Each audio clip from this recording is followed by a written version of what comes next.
আমি একটা ঘটনা শুনেছিলাম আমাদের মাস্টার দাদুর কাছ থেকে। এক গ্রামে এক মা থাকে, মাটি দেখতে খুব সুন্দর। তো মাটির স্বামী বাইরে কাজ করে, বিদেশে কাজ করে। তো ওই গ্রামের জমিদারের মাটির প্রতি খারাপ মনোভাব সৃষ্টি হলো, মানে খারাপ চিন্তা আসলো। তো রাত্রেবেলা ওর লোকজনকে পাঠিয়েছে মাটাকে তুলে নিয়ে আনতে।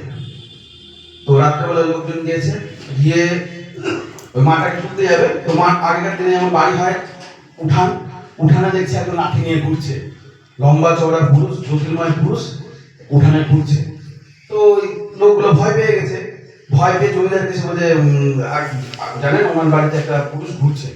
তখন জমিদারের মনে আরেকটা খারাপ মন্তব্য আসলো, যে ও তাহলে পর পুরুষের সঙ্গে থাকছে, এবার ওকে গ্রামে অপমান করবে। এর গ্রামের লোকজন নিয়ে গেছে, এবার বউটাকে বের করেছে, বের করে বলছে তুমি কার সঙ্গে থাকো, তোমার স্বামী নাই, তুমি কার সঙ্গে থাকো। তখন ওই দারোয়ানগুলো যারা গেছিল রাত্রেবেলা তারাও গিয়েছে। এবার এরকম ঝগড়া করতে করতে ওই দারোয়ানটা ঠাকুরের ছবি দেখে নিয়েছে, খালি গায়ে ছবি।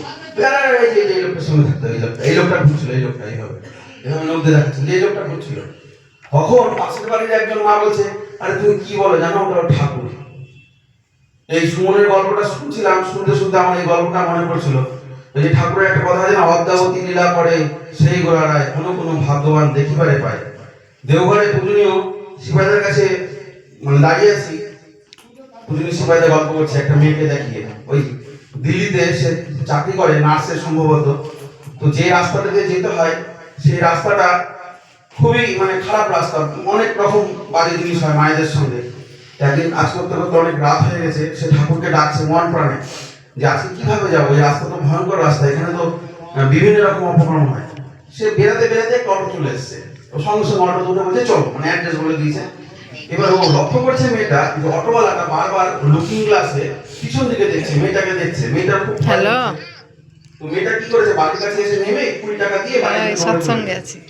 অটোওয়ালাটা ওই টাকাটা নিয়ে দৌড়াতে দৌড়াতে বাড়ির মধ্যে গেছে। বুঝো ও মাঝি एक आदमी का भाड़ा दिया और एक आदमी का भाड़ा যাবো এবার হ্যাঁ যাবো সেই আওয়াজ শুনে মেয়েটার মা বাবা সবাই বেরিয়েছে। তো চিন্তা করছে, তো মেয়েটার বাবা ভিতরে এসে কথা বলেন। ভিতরে এসে মেয়েটাকে বলছে আমি তো একাই এসেছি, আমি দুজন আসিনি, হিন্দিতে বলছে मैं तो अकेला आया हूं। তখন ওই ড্রাইভারটা ভিতরে ঢুকে ড্রয়িং রুমে ঠাকুরের ছবি ছিল, বলছে তো এই আদমি থা আপকে বগল में बैठा था। তখন মেয়েটা হাওমাও করে কাঁদছে, বলছে যে তোমার কত ভাগ্য যে তুমি তার দর্শন পেলা। এটা সত্যি কথাই, তাকে যদি মন প্রাণে ডাকা যায় না, সে সারা জীবেই দেবে। ডাক্তার যে শুরু বলো না যে মন প্রাণ সব এক করে তাকে ডাকতে হবে। তো কি বলবো, যে তিনি যে আছেন তার অনেক প্রমাণ পাওয়া যায়। আমার এর আগেও গল্পটা বলেছি, আমার ছেলের গরম চা পরে সমস্ত বুক পেট পুড়ে গেছিল। ডাক্তারকে দেখানো হয়, ডাক্তার বলে যে এই 2 মাসের আগে ঠিক হবে না।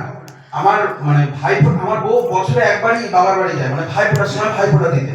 তো আমাদের টিকিট করা হয়ে গেছিল, আগে রিজার্ভেশন করতে হয়, টিকিটটা ক্যান্সেল করা হলো। তো আমি ছেলেকে দেখতে পাই না, সবসময় কেঁদে যাচ্ছে। আমি ঠাকুরের বই পড়ছি, ফেসবুকে ঠাকুরের জিনিস পড়তে পড়তে এক জায়গায় দেখছি রাজেশ চৌধুরী তার পোস্ট করেছে যে মানুষ যখন সমস্যার মধ্যে পড়বে তখন বারবার মন্দির যেতে হয়।